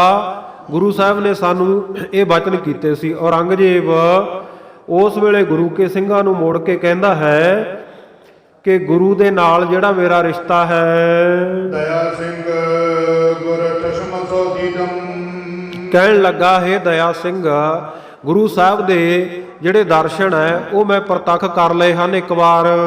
ਮੇਰ ਹੋਣ ਕਿਸ ਥਾਨ ਰਸੀਤਮ। ਹੁਣ ਮੈਨੂੰ ਦੱਸ ਵੀ ਗੁਰੂ ਸਾਹਿਬ ਦੇ ਦਰਸ਼ਨ ਕਿੱਥੇ ਹੋਣਗੇ, ਕਿੱਥੇ ਮੇਰਾ ਪ੍ਰਤੱਖ ਰੂਪ ਦੇ ਵਿੱਚ ਉਹਨਾਂ ਦੇ ਨਾਲ ਮੇਲ ਹੋਵੇਗਾ। ਸੁਨ ਉਤਰ ਦੀਨਤ ਤਸਤੀਰ। ਉਸ ਵੇਲੇ ਭਾਈ ਦਇਆ ਸਿੰਘ ਜੀ ਨੇ ਉੱਤਰ ਦਿੱਤਾ, ਭਰਿਓ ਜੋਰ ਸੋ ਅਰ ਰਸ ਵੀਰ। ਕਹਿਣ ਲੱਗੇ ਔਰੰਗੇ ਜੇ ਤੂੰ ਗੁਰੂ ਦੇ ਦਰਸ਼ਨ ਕਰਨਾ ਚਾਹੁੰਦਾ ਨਾ ਗੁਰੂ ਸਾਹਿਬ ਦੇ ਦਰਸ਼ਨ ਤੈਨੂੰ ਹੁਣ ਇਉਂ ਨਹੀਂ ਹੋਣਗੇ ਵੀ ਗੁਰੂ ਸਾਹਿਬ ਸਿੰਘਾਸਣ ਤੇ ਬੈਠੇ ਹੋਣ, ਤੂੰ ਉਹਨਾਂ ਦੀ ਸ਼ਰਨ ਵਿੱਚ ਚਲਿਆ ਜਾਵੇਂ ਤੇ ਤੈਨੂੰ ਬਖਸ਼ ਦੇਣਗੇ। ਨਹੀਂ, ਗੁਰੂ ਸਾਹਿਬ ਤਾਂ ਹੁਣ ਕਹਿੰਦੇ ਬਹੁਤ ਵੀਰ ਰਸ ਵਿੱਚ ਭਰੇ ਹਨ।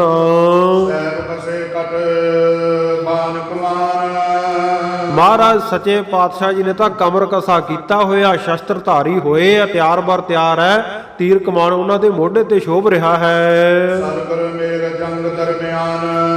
ਜੇ ਤੂੰ ਸਤਿਗੁਰੂ ਨਾਲ ਮੇਲ ਕਰਨਾ ਚਾਹੁੰਦਾ ਨਾ, ਹੁਣ ਤਾਂ ਮੈਦਾਨੇ ਜੰਗ ਵਿੱਚ ਹੀ ਗੁਰੂ ਗੋਬਿੰਦ ਸਿੰਘ ਮਹਾਰਾਜ ਤੈਨੂੰ ਮਿਲਣਗੇ।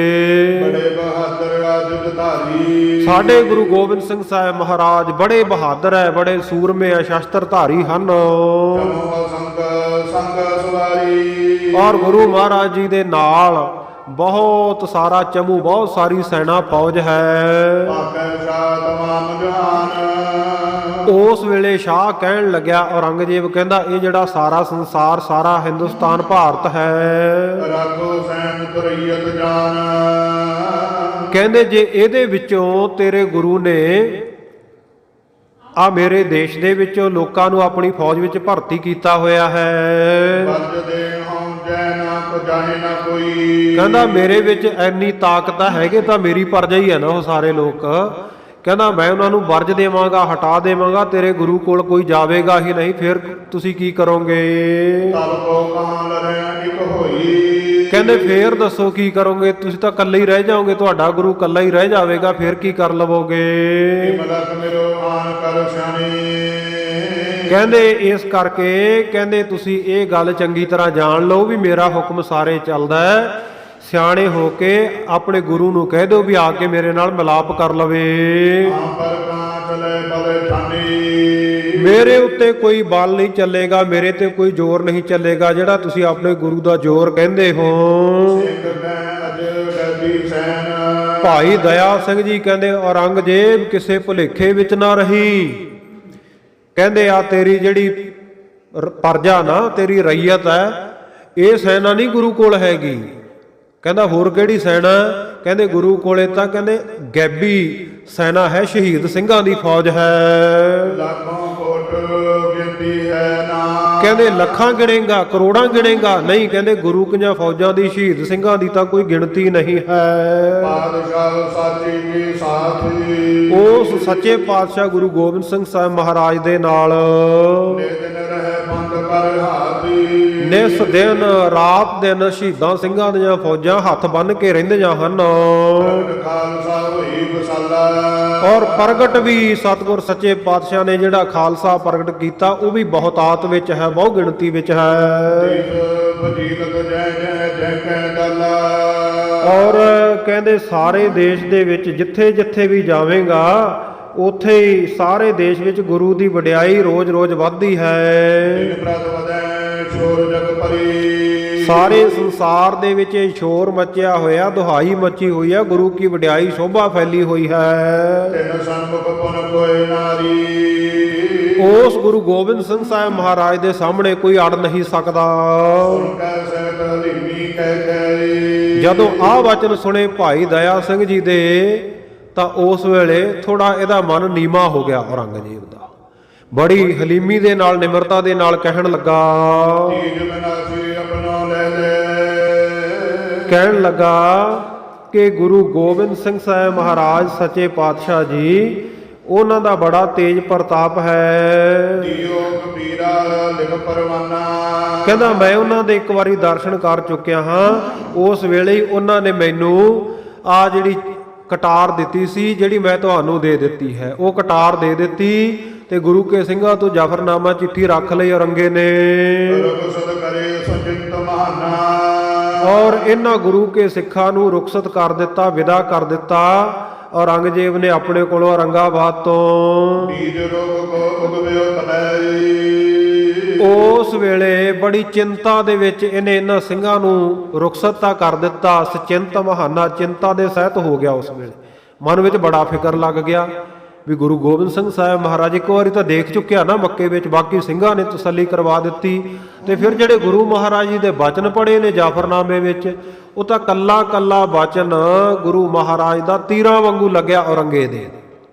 ਉਸ ਵੇਲੇ ਦੇ ਤਨ ਦੇ ਵਿੱਚ ਇੰਨਾ ਫਿਕਰਮੰਦ ਹੋਇਆ, ਰੋਗ ਦਾ ਬੀਜ ਪੈਦਾ ਹੋ ਗਿਆ, ਰੋਗ ਉੱਠ ਖੜਾ ਹੋਇਆ, ਇਹਦੀਆਂ ਅੰਦਰਲੀਆਂ ਆਂਤੜਾਂ ਦੇ ਵਿੱਚ ਖਾਲਸਾ ਜੀ ਪਾਕ ਪੈ ਗਈ। ਮ੍ਰਿਤੂ ਨਿਜ ਔਰ ਹੇਤ ਲਗ ਸਬੈਈ। ਔਰ ਕੁਝ ਵੀ ਖਾਦਾ ਪੀਤਾ ਪਚਦਾ ਨਹੀਂ, ਜੋ ਖਾਂਦਾ ਵਿਸ਼ਟਾ ਹੋ ਕੇ ਮੂੰਹ ਰਾਹੀਂ ਨਿਕਲਦਾ। ਇਹ ਔਰੰਗੇ ਦੇ ਬੜਾ ਚਿੰਤਾ ਦੇ ਵਿੱਚ ਹੈ। ਇਹਨੂੰ ਲੱਗਿਆ ਕਿ ਬਸ ਹੁਣ ਮੇਰਾ ਮਰਨ ਦਾ ਸਮਾਂ ਨੇੜੇ ਆ ਗਿਆ। ਗੁਰਜ ਦਵਾਰ ਦਵੈ ਦੀਨੇ ਸੰਗ।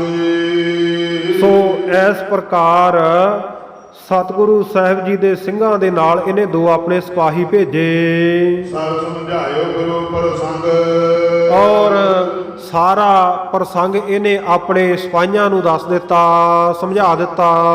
ਸਭ ਜੋ ਹਟਿਓ ਲਿਖ ਪਰਵਾਨੀ। ਚਿੱਠੀਆਂ ਲਿਖ ਲਿਖ ਕੇ ਆਪਣੇ ਬੰਦਿਆਂ ਨੂੰ ਇਹਨੇ ਦੇ ਦਿੱਤੀਆਂ ਵੀ ਜਿੰਨੇ ਸੂਬੇ ਆ, ਸਰਹੰਦ ਵਾਲਾ ਸੂਬਾ ਵਜੀਦਾ ਹੈ, ਜੇਰ ਦਸਤ ਹੈ ਲਾਹੌਰ ਵਾਲਾ, ਬਾਕੀ ਹੋਰ ਜਿਹੜੇ ਸੂਬੇ ਹੈ ਸਾਰਿਆਂ ਦੇ ਕੋਲ ਲਿਖ ਲਿਖ ਕੇ ਪਰਵਾਨੇ ਚਿੱਠੀਆਂ ਭੇਜ ਦਿੱਤੀਆਂ। ਲਰੇ ਨ ਕੋਈ ਜਾਏ ਜਿਸ ਧਾਨੀ। ਚਿੱਠੀਆਂ ਵਿੱਚ ਕੀ ਲਿਖਦਾ ਹੈ? ਕਹਿੰਦਾ ਗੁਰੂ ਗੋਬਿੰਦ ਸਿੰਘ ਸਾਹਿਬ ਮਹਾਰਾਜ ਜਿਵੇਂ ਆਜ਼ਾਦ ਵਿਚਰਨਾ ਚਾਹਣ, ਜਿੱਥੇ ਜਾਣਾ ਚਾਹਣ ਉਹਨਾਂ ਨੂੰ ਜਾਣ ਦਿੱਤਾ ਜਾਵੇ, ਕੋਈ ਅੱਜ ਤੋਂ ਬਾਅਦ ਉਹਨਾਂ ਦੇ ਨਾਲ ਲੜਾਈ ਝਗੜਾ ਨਹੀਂ ਕਰਨਾ। ਦਇਆ ਸਿੰਘ ਅਰ ਧਰਮ ਸਿੰਘ ਤਬ। ਉਸ ਵੇਲੇ ਭਾਈ ਦਇਆ ਸਿੰਘ ਜੀ ਅਤੇ ਭਾਈ ਧਰਮ ਸਿੰਘ ਜਾਣਿਓ ਸਿੱਧ ਭਇਓ ਕਾਰਜ ਸਭ। ਉਸ ਵੇਲੇ ਜਾਣ ਲਿਆ ਇਹਨਾਂ ਨੇ ਕਿ ਸਾਡਾ ਕਾਰਜ ਜਿਹੜਾ ਸਿੱਧ ਹੋ ਗਿਆ, ਜਿਹੜੇ ਕਾਰਜ ਵਾਸਤੇ ਸਤਿਗੁਰੂ ਨੇ ਭੇਜਿਆ ਸੀ ਉਹ ਕਾਰਜ ਸੰਪੂਰਨ ਹੋ ਚੁੱਕਾ ਹੈ। ਹੁਣ ਔਰੰਗਾਬਾਦ ਦੀ ਧਰਤੀ ਤੋਂ ਚੱਲਣਾ ਭਲਾ ਹੈ। ਮਨ ਦੇ ਵਿੱਚ ਇੱਛਾ ਹੈ ਜਾ ਕੇ ਗੁਰੂ ਗੋਬਿੰਦ ਸਿੰਘ ਸਾਹਿਬ ਮਹਾਰਾਜ ਜੀ ਦੇ ਦਰਸ਼ਨ ਕਰੀਏ। ਪੜ੍ਹ ਦਿਓ। ਵਿਦਾ ਦਇਆ ਸਿੰਘ ਹੋਏ ਕੈ। ਉਸ ਵੇਲੇ ਭਾਈ ਦਇਆ ਸਿੰਘ ਜੀ ਔਰੰਗਾਬਾਦ ਤੋਂ ਵਿਦਾ ਹੋਏ। ਧਰਮ ਸਿੰਘ ਦੇ ਸਾਥ ਭਾਈ ਧਰਮ ਸਿੰਘ ਜੀ ਨੂੰ ਨਾਲ ਲਿਆ ਹੈ। ਗਮਨਗੀਨ ਮਾਰਗ ਵਿਖੈ। ਹਾਂ, ਚਾਲਾ ਮਾਰਿਆ ਹੈ ਰਸਤੇ ਵਿੱਚ। ਸਿਮਰਤ ਸ੍ਰੀ ਗੁਰੂ ਨਾਥ। ਮਾਰਗ ਚਲਤ ਹਰੇ ਹਰਿ ਗਾਈਆ, ਰੱਬ ਦਾ ਨਾਮ ਜਪਦੇ ਗੁਰੂ ਗੋਬਿੰਦ ਸਿੰਘ ਜੀ ਨੂੰ ਚੇਤੇ ਕਰਦੇ ਜਾਂਦੇ ਹਨ। ਚੌਪਈ ਬਚਨ ਸ਼ਬਦ ਜੋ ਪ੍ਰਾਪਤੇ ਪਾਈ। ਜੋ ਗੁਰੂ ਸਾਹਿਬ ਜੀ ਦੇ ਬਚਨਾਂ ਦੇ ਨਾਲ ਇਹਨਾਂ ਨੇ ਸ਼ਕਤੀ ਪ੍ਰਾਪਤ ਕੀਤੀ ਸੀ। ਸਾਧ ਸੰਗ ਬੋਲਤ ਪਤਿਆਈ। ਬਾਦਸ਼ਾਹ ਔਰੰਗਜ਼ੇਬ ਦੇ ਨਾਲ ਜਦੋਂ ਗੱਲਬਾਤ ਇਹਨਾਂ ਦੀ ਗੁਫ਼ਤਗੂ ਹੋਈ ਆ, ਉਸ ਵੇਲੇ ਇਹਨਾਂ ਨੇ ਪਤਿਆ ਲਿਆ। ਉਸ ਵੇਲੇ ਇਹਨਾਂ ਨੇ ਪੱਕਾ ਕਰ ਲਿਆ ਵੀ ਗੁਰੂ ਦੇ ਵਚਨ ਸੱਤ ਹੋ ਗਏ। ਤਦ ਉੱਤਰ ਭਾਗੇ ਤੁਤ ਕਾਲਾ। ਹਾਂ, ਜਿਹੜੇ ਪ੍ਰਸ਼ਨ ਉੱਤਰ ਹੋਏ ਸਨ। ਉਪਰ ਕੋ ਬਲਵਾਏ ਦੁਸਾਲਾ। ਔਰ ਇਸ ਤਰ੍ਹਾਂ ਗੁਰੂ ਕੇ ਬਚਨਾ, ਗੁਰੂ ਕੀ ਸ਼ਕਤੀ ਦੇ ਨਾਲ ਕੁੱਤੇ ਨੂੰ ਵੀ ਬੁਲਾ ਦਿੱਤਾ। ਪ੍ਰਭੂ ਅਗਾਧ ਬੋਧ ਜਿਨ ਪੀਰਾ। ਜਿਨ੍ਹਾਂ ਸਿੱਖਾਂ ਦਾ ਪ੍ਰਭੂ, ਜਿਨ੍ਹਾਂ ਸਿੱਖਾਂ ਦਾ ਮਾਲਕ ਗੁਰੂ ਗੋਬਿੰਦ ਸਿੰਘ ਸਾਹਿਬ ਮਹਾਰਾਜ ਮਹਾਨ ਗਿਆਨਵਾਨ ਹੈ। ਸਮਸਲ ਤੇ ਬੜੇ ਬਡੀਰਾ।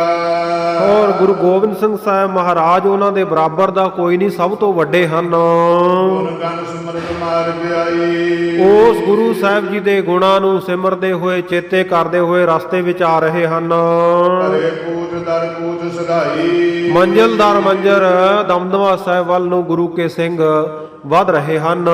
ਸੋ ਇੱਥੇ ਇਸ ਸਾਖੀ ਦੀ ਪ੍ਰਸੰਗ ਦੀ ਸਮਾਪਤੀ ਹੈ। ਅੱਗੇ ਜਿਵੇਂ ਗੁਰੂ ਕੇ ਸਿੱਖ ਗੁਰੂ ਗੋਬਿੰਦ ਸਿੰਘ ਸਾਹਿਬ ਮਹਾਰਾਜ ਕੋਲੇ ਪਹੁੰਚਣਗੇ ਔਰ ਸਤਿਗੁਰੂ ਸਾਹਿਬ ਜੀ ਦੱਖਣ ਦੇਸ਼ ਵੱਲ ਜਾਣ ਦੇ ਵਚਨ ਕਰਨਗੇ। ਭਾਈ ਰਾਮ ਸਿੰਘ, ਭਾਈ ਡੱਲਾ ਸਿੰਘ ਵਰਾੜ ਇਹਨਾਂ ਨੂੰ ਕਹਿਣਗੇ ਸਾਡੇ ਨਾਲ ਚਲੋ, ਤੁਹਾਨੂੰ ਦਿੱਲੀ ਦਾ ਰਾਜ ਬਖਸ਼ਣਾ ਹੈ। ਪਰ ਇਹ ਥਿੜਕਣਗੇ ਗੁਰੂ ਕੇ ਵਚਨਾਂ ਤੋਂ। ਇਹ ਪ੍ਰਸੰਗ ਆਪਾਂ ਕੱਲ ਦੇ ਦੀਵਾਨ ਵਿੱਚ ਸਰਵਣ ਕਰਾਂਗੇ। ਕਥਾ ਵਿਚਾਰ ਦੌਰਾਨ ਹੋਈਆਂ ਬੇਅੰਤ ਭੁੱਲਾਂ ਦੀ ਸਮੂਹ ਸੰਗਤਾਂ ਨੇ ਖਿਮਾ ਬਖਸ਼ਿਸ਼ ਕਰਨੀ। ਗਰੀਬ ਨਵਾਜ਼ ਸੱਚੇ ਪਾਤਸ਼ਾਹ ਕਿਰਪਾ ਕਰਨ। ਸਮਤ ਬਖਸ਼ਣ ਦੇਹੋ ਸੱਜਣ ਸੀਸੜੀਆ। ਜਿਉ ਹੋਵੈ ਸਾਹਿਬ ਸਿਉ ਮੇਲ। ਗੁਣ ਕਰ ਸਿਮਰਤ ਮਾਰਗ ਆਏ ਕਰੇ ਕੂਚ ਦਰ ਕੂਚ ਸਦਾਏ। ਵਾਹਿਗੁਰੂ ਜੀ ਕਾ ਖਾਲਸਾ, ਵਾਹਿਗੁਰੂ ਜੀ ਕੀ ਫਤਿਹ।